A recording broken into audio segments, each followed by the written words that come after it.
આજ રોજ પ્રમુખ પદનું મેં વિધિવત કામ સંભાળ્યું છે.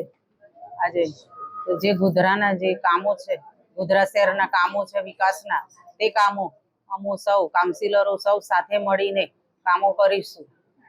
અધિકારીઓ સાથે મળીને કામ કરીશું.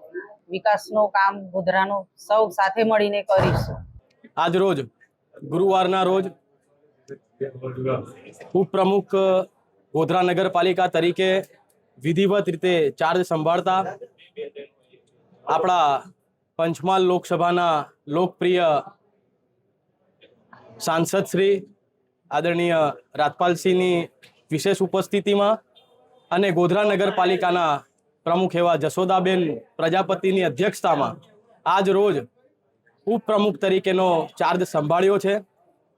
આવનારા સમયની અંદર ગોધરા નગરપાલિકા વિસ્તારમાં જે કંઈ વિકાસના કામ છે એ પ્રજા સાથે રહી અને પ્રજાની જે કંઈ સમસ્યાઓ છે, નાની મોટી પ્રાથમિક, આ તમામ જરૂરિયાતો કેવી રીતે અમે એમની સંતોષી શકીએ, કેવી રીતે પૂરી કરી શકીએ, એની પ્રાથમિકતાથી અમે એ વિષય ઉપર ધ્યાન રાખી અને અમે કાર્ય કરીશું.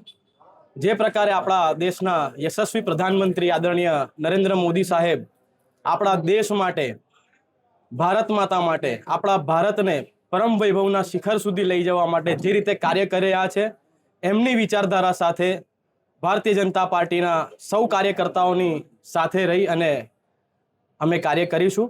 સૌ પહેલાં જે પ્રાધાન્ય અમે આવનાર આપણે જોઈશું કે ટૂંક જ સમયની અંદર ચોમાસાની મોસમ આવવાનો છે, તો એના માટે પ્રી મોન્સૂન કામગીરી અત્યારે અધિકારીઓ અને નગરપાલિકા ગોધરા દ્વારા જે હાથે ધરવામાં આવી છે એના ઉપર વિશેષ ધ્યાન આપી અને આજે સાંજે જ અમે અધિકારીઓ સાથે બેઠક કરીશું.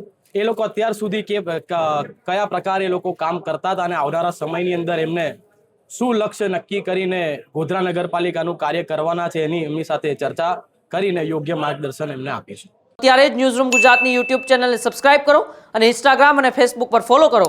અપડેટ રહો, સત્યની સાથે રહો.